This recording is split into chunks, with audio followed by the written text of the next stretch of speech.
दाएं है।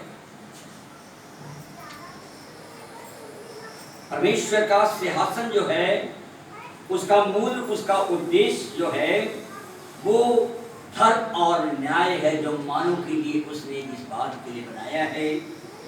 धर्म और न्याय, करुणा और सच्चाई तेरे आगे चलती रहेगी। क्या ये धन्य है वो समाज जो आनंद के साथ में ललकार के ऊपर पहुंचता है और पहचानता है और परमेश्वर का धन्यवाद और आराधना करता है। परमेश्वर वो लोगों के मुख के प्रकाश को चमकाएगा और उसके साथ चलता रहेगा। सबके साथ, सबके मुख के ऊपर प्रकाश नहीं चमकाएगा, ये मानो भूल रहा है।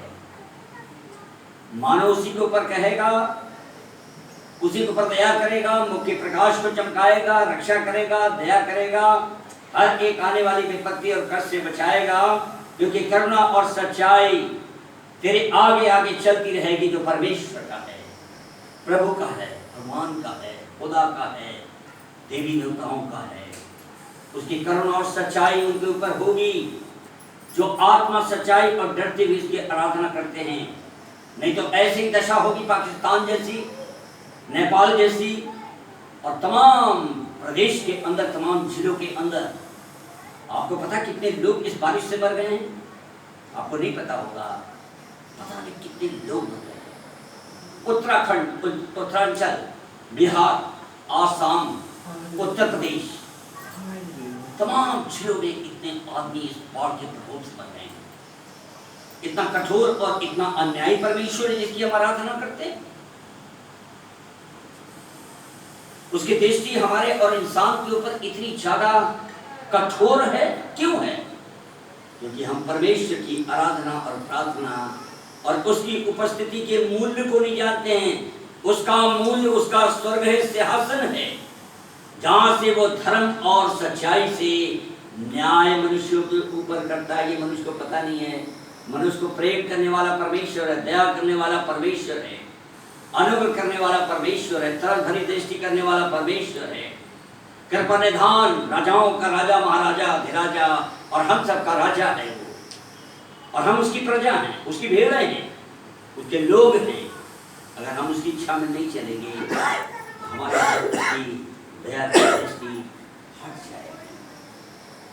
उसकी दया की दृष्टि पाने के लिए हमें परमेश्वर की दया को, और कहता क्या ही धन्य है वो समाज जो आनंद के साथ में उस परमेश्वर की जय जयकार करता है, उसको ललकारता है, उसकी दया और उसकी करुणा के ऊपर विचार करता है। मैं उनका परमेश्वर हूँ, उस धर्म का परमेश्वर हूँ, उस समाज का परमेश्वर हूँ, उस देश का परमेश्वर हूँ, उस प्रांत का परमेश्वर हूँ। मैं परमेश्वर हूँ। अगर तुम मेरी इच्छा के अनुसार नहीं चलोगे, आग से भस्म कर देने वाले मैं आग हूँ। काश मेरे भाई बहनों, आप इस गहरे उद्देश्य को समझ पाए, धरती की जमीन पे मानव इस उद्देश्य को समझ पाए कि परमेश्वर प्रेम करने वाला दयालु है, लेकिन आग से और क्रोध के कारण से भस्म कर देने वाली आग है। ये मानव को नहीं पता है। जिस दिन पता लग जाएगा उस मानव का, उस धर्म का, उस देश का, उस गांव का, उस समाज का, उस परिवार का, उस डेरे का कल्याण होगा। और कोई भी उपाय नहीं है परमेश्वर की दया और कल्याण पाने का। कोई भी उद्देश्य नहीं, केवल यही एक उद्देश्य है जिसे परमेश्वर चाहता है कि हम उस परमेश्वर की दया को पाने के लिए, और वो कहता है मैं उन लोगों के ऊपर अपने मुख के प्रकाश को और अपनी ज्योति को चमकाऊंगा, और वो उसको पाकर दिन भर और दिन प्रतिदिन मगन और आनंदित होने पाएंगे।